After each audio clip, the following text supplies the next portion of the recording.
मेरे साथ मौजूद हैं खालिद चिश्ती साहब। सर मुझे बताएं, क्या अफगानिस्तान एक बार फिर से मार खाने के लिए आ गया, बाज नहीं आ रहा, दोबारा से जंग शुरू हो रही है, क्या देख रहे हैं? जी बहुत शुक्रिया मनीज़े, आपने इनवाइट किया। देखिए, हमारा जो ताल्लुक़ रहा है अफ़गानिस्तान के साथ, मैं आपके प्रोग्राम में शायद पहली दफ़ा भी कह चुका हूँ कि हमारी बड़ी इमोशनल कनेक्शन रही है 40-45 साल।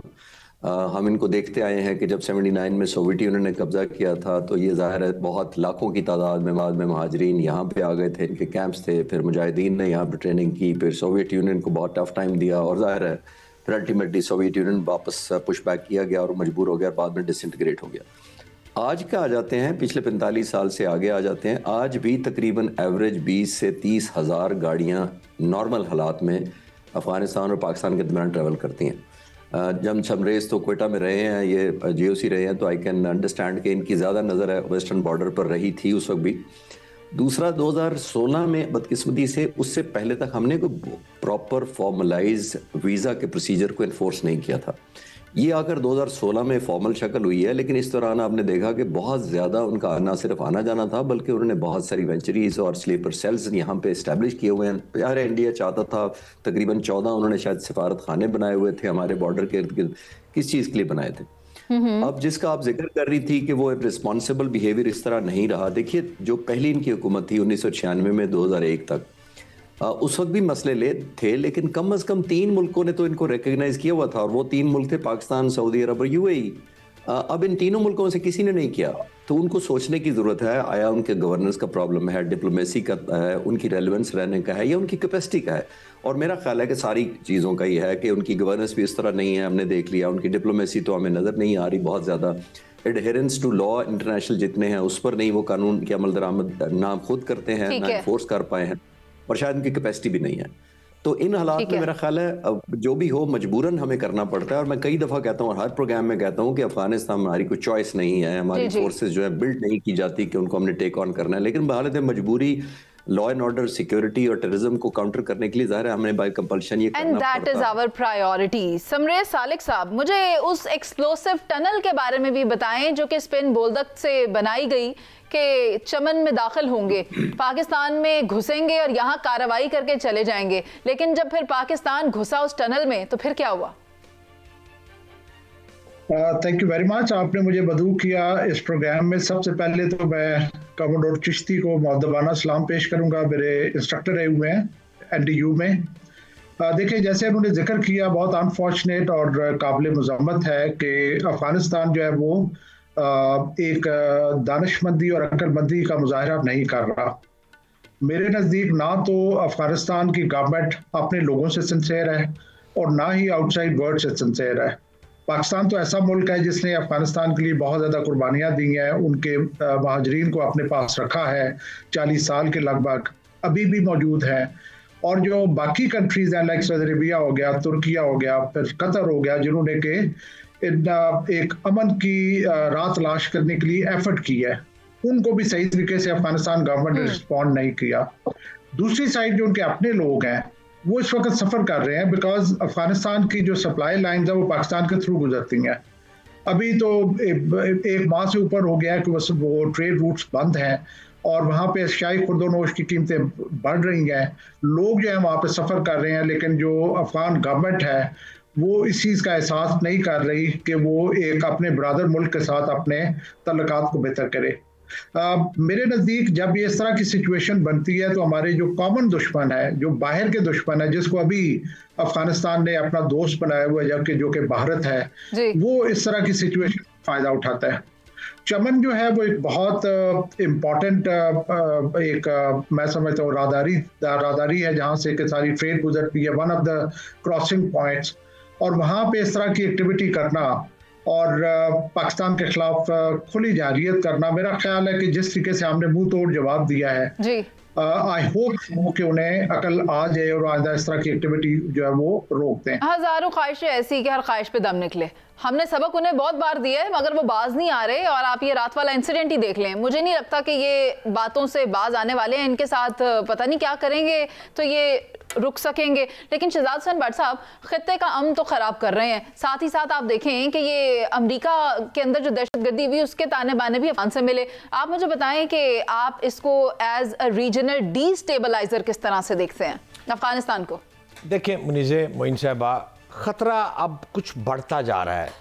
गुज़श्ता रात भी उन्होंने सुरंग बनाकर बारूदी मवाद उसमें रख कर एक शरारत की कोशिश की, लेकिन उस कोशिश के जवाब में स्वाम ड्रोन यानी झुंड की हैसियत से मेरी इंफॉर्मेशन के मुताबिक ये ड्रोन गए हैं और चुन चुन कर जहन्नम वासिल किए गए हैं। और मेरी इतलात है कि एयरफोर्स भी उस वक़्त तैयार थी, शायद आने वाले दिनों में ये खबर मंजर आम पर आ जाए। लेकिन अभी तक जो सूरत हाल है वो ड्रोन ने जाकर अच्छी खासी तबीयत धुलाई कर दी है, तबीयत साफ़ की है। बात सिर्फ इतनी है कि अफ़गानिस्तान से आप अमेरिका की बात कर लें, चाइना की बात कर लें, यार पूरी दुनिया को अब मैं समझ रहा हूँ कि ख़तरा पैदा होना शुरू हो गया है। ये तमाम मुल्क के लिए मैं समझता हूँ कि इंसानियत से ज़्यादा जो ख़तरा है ना, ये इन अफराद से आ गया। और क्यों आ गया? वो इसलिए आ गया है कि आप ज़रा अगर गौर करेंगी तो 9000 से ज़्यादा जंगजू जो है वो शाम में अमन हो गया है। और भाईजान वो वहाँ से किराए के जो थे वो वापस आ गए हैं, उनको पैसे चाहिए, मुंह को खून लग गया हुआ है। और बात ये है मनीज़े कि पूरी दुनिया अब इकट्ठी होकर इनको अफगानिस्तान को घर भेजने का वक्त आ गया। आपको गौर करना होगा उन 6 ममालिक पर भी जो दी कलेक्टिव सिक्योरिटी ट्रीटी ऑर्गेनाइजेशन है और उसके मातहत 6 ममालिक हैं जिनमें रशिया है, कागिस्तान है, बेलारूस है, आर्मीनिया है, ताजिकिस्तान है। ये तंजीम जो है ये नेटो के इत्तेहाद की आर्टिकल 5 की तर्ज पर बनाई गई है। अब जब आप इन 6 ममालिक की तंजीम को देखेंगे तो उसमें आप ज़रा गौर करें, ताजिकिस्तान बॉर्डर पर बशिंदों, चीनी बशिंदों की लाकत हुई है। अब चाइना भी गर्म हो गया, उसने कह दिया कि जनाब अपने बंदों को अफगान बॉर्डर से दूर रहो। अमेरिका में जाके इन्होंने फिर काम लगा दिया है, पाकिस्तान के साथ सुरंग खोद रहे हैं। और कौन सा ऐसा मुल्क है भारत के अलावा जिसके साथ इनके ताल्लुकात है? और मैं आपको नहीं मुनीज़े, मैं डिसएग्री हूं।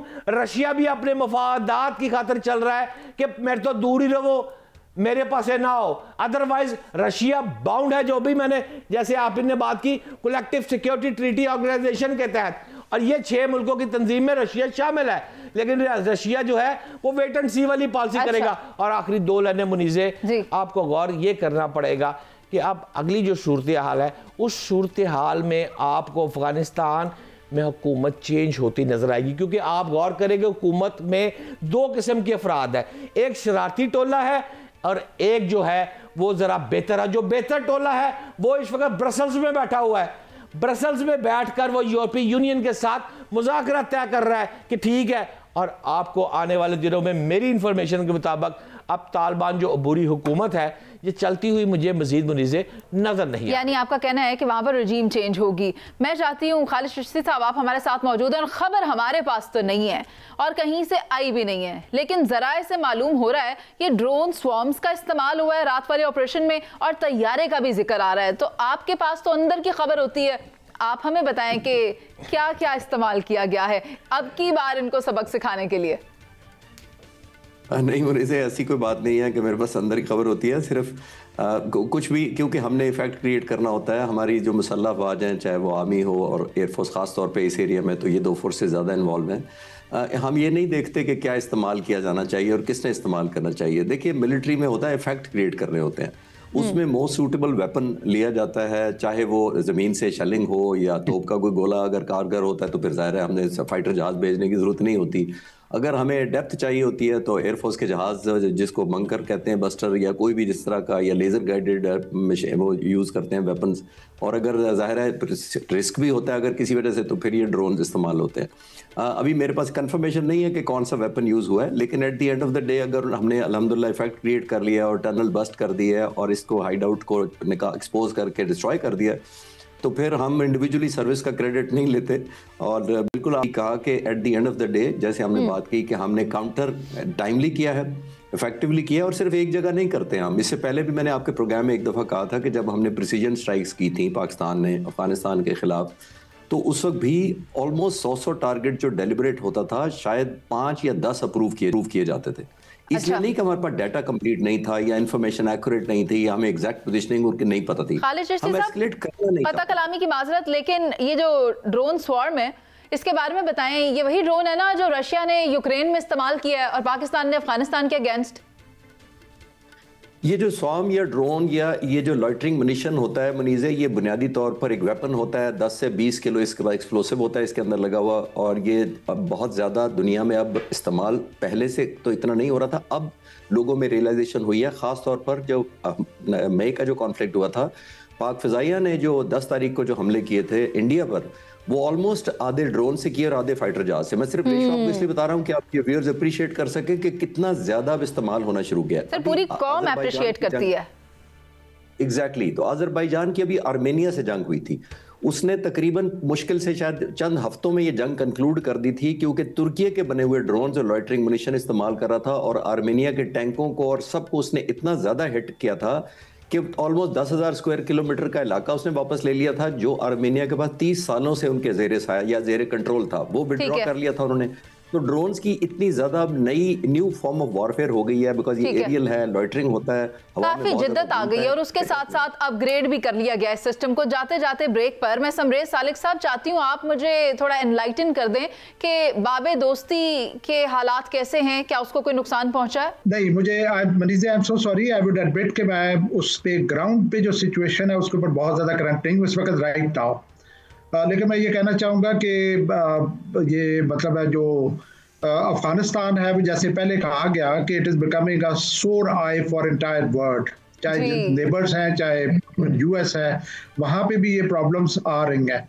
लेकिन मनीज़े मैं एक यहाँ पे ये बात कहना चाहूँगा कि हमें देखना ये कि क्या रजीम चेंज से अफगानिस्तान का एटीट्यूड चेंज हो जाएगा। जो मैं समझता हूँ कि वहाँ पे जिस तरह के एलिमेंट्स हैं, अगर वहाँ पे लड़ाई जारी रहती है इंटरनली, तो हम उसी तरीके से अफेक्ट होंगे जैसे हम पहले अफेक्ट हो रहे थे। मेरी विश ये है कि वो कंट्रीज, रीजनल कंट्रीज, जो कि जिसमें ऑलरेडी उनका एक रोल जारी है, वो हाथ मिला के अफगानिस्तान में स्टेबिलिटी लाने की कोशिश करें, जिसमें रशिया, चाइना, पाकिस्तान, ईरान और तुर्की शामिल है। ठीक है।